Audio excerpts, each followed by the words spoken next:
उत्तराखंड में अब सरकारी और निजी संपत्ति को दंगों के दौरान नुकसान पहुंचाने वालों के खिलाफ सख्त कार्रवाई की जाएगी। आपको बता दें, उत्तराखंड में दंगा रोधी विधेयक को राजभवन से मंजूरी मिल गई है। अब प्रदेश में आंदोलन, दंगों और बंद के दौरान दंगा फसाद करने वाले उपद्रवियों पर नकेल कसी जाएगी। इस कानून के तहत दंगाइयों से सरकारी और निजी संपत्ति को हुए नुकसान की भरपाई भी की जाएगी।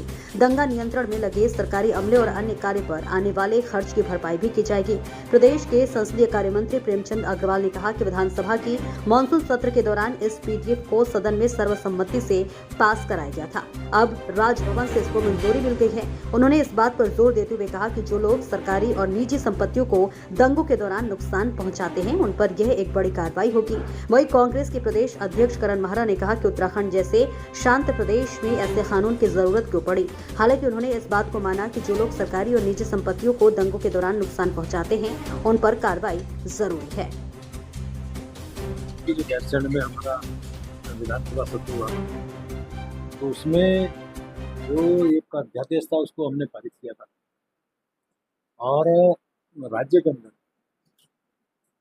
दंगा, प्रदर्शन, आंदोलन, इसके माध्यम से कोई भी व्यक्ति या समूह यदि सार्वजनिक संपत्ति को या निजी संपत्ति को हानि पहुंचाएगा तो उसकी क्षतिपूर्ति का उसको भरनी पड़ेगी, क्षतिपूर्ति से करनी पड़ेगी। यदि संबंधित विभाग या निजी संपत्ति वाला मालिक उसको उसमें क्लेम करेगा तो साथ में उसमें ये भी है कि यदि किसी को कोई ऐसा नुकसान हो जाए, जैसे आँखों की दृष्टि चली जाए, श्रवण शक्ति खत्म हो जाए, अंग भंग हो जाए, सिर और चेहरे का विरूपण हो जाए, तो ऐसी स्थिति में भी उसको अलग से नुकसान की भरपाई करनी पड़ेगी। इसकी मृत्यु हो जाती है तो कम से कम 7 लाख रुपए का जो मुआवजा उस व्यक्ति को, संबंधित व्यक्ति को देना पड़ेगा। और इसके लिए ट्रिब्यूनल बनेगा। ट्रिब्यूनल के माध्यम से 3 महीने के अंदर इसमें उसको संबंधित विभाग या व्यक्ति को उसमें क्लेम करना पड़ेगा ताकि उस पर निर्णय हो सके। यानी कि अब कोई भी व्यक्ति दंगा करने वाला, आंदोलन के दौरान या नुकसान पहुंचाने वाला, इस पर बहुत बड़ा एक जो आने वाले समय पे ये कानून बना है तो इस पर रोकथाम लगेगी।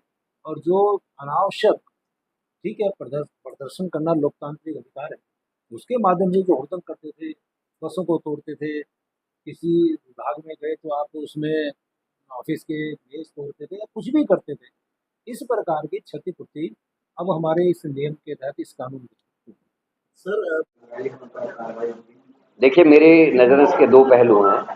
एक तो राष्ट्रीय संपत्तियों को जो नुकसान पहुंचाते हैं उनके खिलाफ कार्रवाई होनी चाहिए, लेकिन एक पहलू ये भी है कि वो हालात पैदा करने वाला कौन था और जो प्रवोक करता है, दंगे करने के लिए हालात पैदा करता है, उसके खिलाफ उससे बड़ी कार्रवाई होनी चाहिए, ये मेरा मानना है। बनपुरा वाले मामले को, किसी में मंत्री के बयान को देख रहा था, उसमें साफ साफ मैं ये कहना चाहता हूँ 1943 के 1947 के पट्टू को नहीं माना गया। वहाँ इंटर कॉलेज है, वहाँ मस्जिद है, वहाँ गुरुद्वारा है, वहाँ मंदिर है, वहाँ बैंक है, वहाँ इंटर कॉलेजेस हैं सरकारी।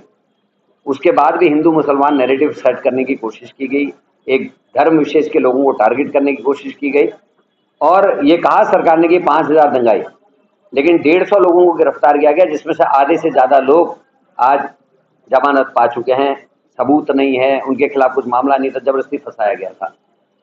तो हालात पैदा जिसने करे बनपुरा, जो अधिकारी इसमें लिप्त पाए गए, वो जांच भी होनी चाहिए, सीबीआई की जांच हो, हाईकोर्ट के सिटिंग जज की देखरेख में, और उनके खिलाफ, इन दंगाइयों से बड़ा जिनने दंगे किए उनसे बड़े सख्त कानून कार्रवाई उनके खिलाफ होनी चाहिए। 9 साल के बच्चे को गोली मार दोगे और उसका माँ बाप रोएंगे भी नहीं, ये कैसे हो सकता है?